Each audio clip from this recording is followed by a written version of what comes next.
But when we are inspecting our trees, you say get out there and inspect our trees. What does that entail? I mean, are we looking at the bark? Are we looking at the branches? We don't have leaves. Yeah. What exactly should we be looking at? You're pretty much looking at everything from what is physically on the tree to what's surrounding the tree. So what is the tree existing in? What are its roots existing in? Is it surrounded by concrete?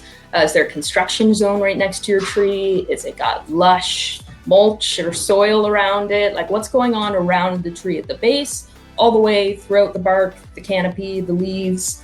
When we really start looking at our trees, like I've been out on somebody's property where we're looking at a tree that's infested with like gypsy moths, say, and they're everywhere, and they're like, oh my God, I had no idea. It's like, what do you mean? How could you miss that? But it's just because they're not looking, right? So yeah, you really want to pay attention to every part of the tree, right? So even like, obviously you can't see much of the roots, but you want to look at the conditions that the roots are in.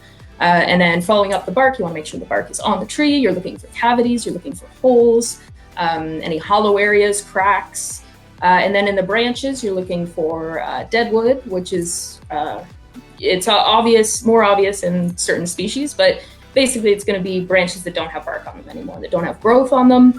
So we want to look for that. And then any kind of decoloration in the leaves, any kind of loss of foliage in certain areas. So if you notice that half your tree is dying, then that's something to investigate, right? We want to get to the bottom of that before the whole thing is gone, right? One of the things that we always say with tree care is not all tree risks are obvious. So, having an arborist out, do you guys do consultations year round? Do you come out to people's property year round? Yep, absolutely. We do assessments all throughout the year, every single day. Yeah. One other thing I wanted to point out before I forget, when you are inspecting your tree, any type of fungus, not to be confused with moss that grows on the bark normally, but any kind of mushroom or fungus that is present on the trunk, at the base, on the roots system, like popping up at the ground, is a really not a good sign. It's a sign that there is decay in the tree and that it is stressed in some way. So that's a big thing to look at.